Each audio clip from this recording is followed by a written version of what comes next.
जय सिया राम दोस्तों। तुलसीदास जी आगे कथा को बढ़ाते हुए कहते हैं, गुरुपद रज मृदु मंजुल अंजन नयन अमीय दृग दोष विभंजन तहि करि विमल विवेक विलोचन बरनऊ रामचरित भव मोचन। श्री गुरु महाराज के चरणों की रज कोमल और सुंदर नयनामृत अंजन है, जो नेत्रों के दोषों का नाश करने वाला है।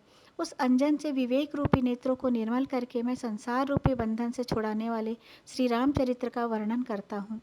बंदौ प्रथम मही सुर चरना मोह जनित संशय सब हरना सुजन समाज सकल गुण खानी करऊ प्रणाम सप्रेम सुबानी। पहले पृथ्वी के देवता ब्राह्मणों के चरणों की वंदना करता हूँ, जो अज्ञान से उत्पन्न सब संदेहों को हरने वाले हैं। फिर सब गुणों की खान संत समाज को प्रेम सहित सुंदर वाणी से प्रणाम करता हूँ। साधु चरित शुभ चरित कपासु निरस बिसद गुणमय फल जासु जो सही दुख पर छिद्र दुरावा बंदनीय जहि जग जस पावा।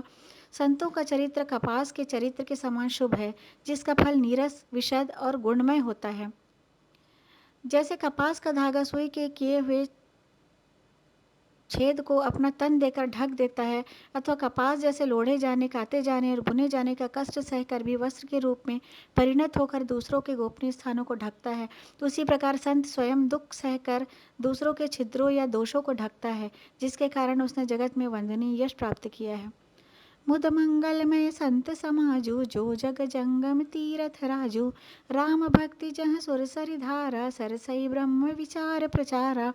संतों का समाज आनंद और कल्याणमय है, जो जगत में चलता फिरता तीर्थराज प्रयाग है। जहाँ उस संत समाज रूपी प्रयागराज में राम भक्ति रूपी गंगा जी की धारा है और ब्रह्म विचार का प्रचार सरस्वती जी हैं।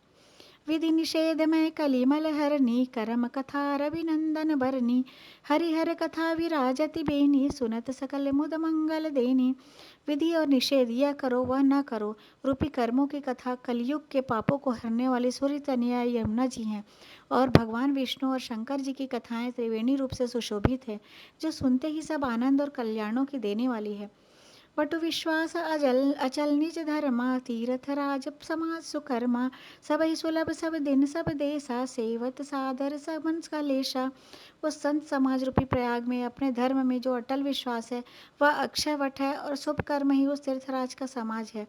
वह संत समाज रूपी प्रयागराज सब देशों में सब समय सभी को सहज ही में प्राप्त हो सकता है, और आदरपूर्वक सेवन करने से क्लेशों को नष्ट करने वाला है।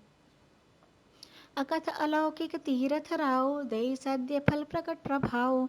वह तीर्थराज अलौकिक और अकथनीय है एवं तत्काल फल देने वाला है, उसका प्रभाव प्रत्यक्ष है।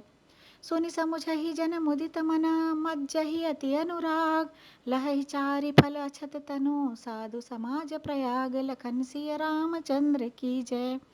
जो मनुष्य इस संत समाज रूपी तीर्थराज का प्रभाव प्रसन्न मन से सुनते हैं और समझते हैं, और फिर अत्यंत प्रेम पूर्वक इसमें गोते लगाते हैं, वे इस शरीर के रहते ही धर्म अर्थ काम मोक्ष चारों फल पा जाते हैं।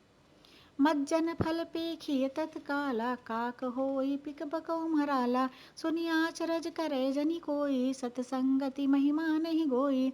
इस तीर्थराज राज में स्नान का फल तत्काल ऐसा देखने में आता है कि कौवे कोयल बन जाते और बगुले हंस। यह सुनकर कोई आश्चर्य न करे, क्योंकि सत्संग की महिमा छिपी नहीं है। वाल्मीकि नारद घट जोनी निज निज मुख निकहि निज होनी जलचर थलचर नभचर नाना जे जड़ चेतन जीव जहाना। वाल्मीकि नारद जी और अगस्त्य जी ने अपने अपने मुखों से अपनी होनी अथवा जीवन का वृतांत कही है। जल में रहने वाले, जमीन पर चलने वाले और आकाश में विचरने वाले नाना प्रकार के जड़ चेतन कितने जीव इस जगत में हैं। मति कीरति गति भूति भलाई जब जही जतन जहाँ जही पाई सो जानब सतसंग प्रभाव लोकहु वेद न आन उपाऊ। उनमें से जिसने जिस समय जहाँ कहीं भी जिस किसी यत्न से बुद्धि कीर्ति सद्गति विभूति ऐश्वर्य और भलाई पाई है, जो सब सत्संग का ही प्रभाव समझना चाहिए। वेदों में और लोक में इन प्राप्ति का दूसरा कोई उपाय नहीं है। बिनु सतसंग विवेक न होई राम कृपा बिनु सुलभ न सोई सतसंगत मुद मंगल मूला सोई फल सिद्धि सब साधन फूला। सत्संग के बिना विवेक नहीं होता, और श्री राम जी की कृपा के बिना वह सत्संग सहज ही मिलता नहीं। सत्संगति आनंद और कल्याण की जड़ है। सत्संग की सिद्धि ही फल है और सब साधन तो फूल है।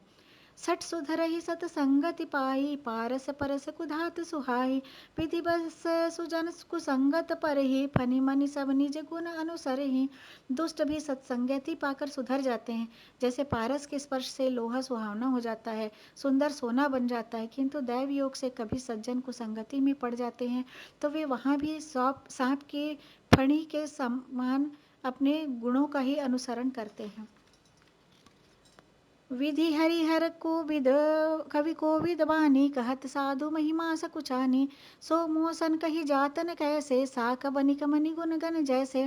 ब्रह्मा विष्णु शिव कवि और पंडितों की वाणी भी संत महिमा का वर्णन करने में सकुचाती है, वह मुझसे किस प्रकार नहीं कही जाती। जैसे साग तरकारी बेचने वाले से मणियों के गुण समूह नहीं कहे जा सकते।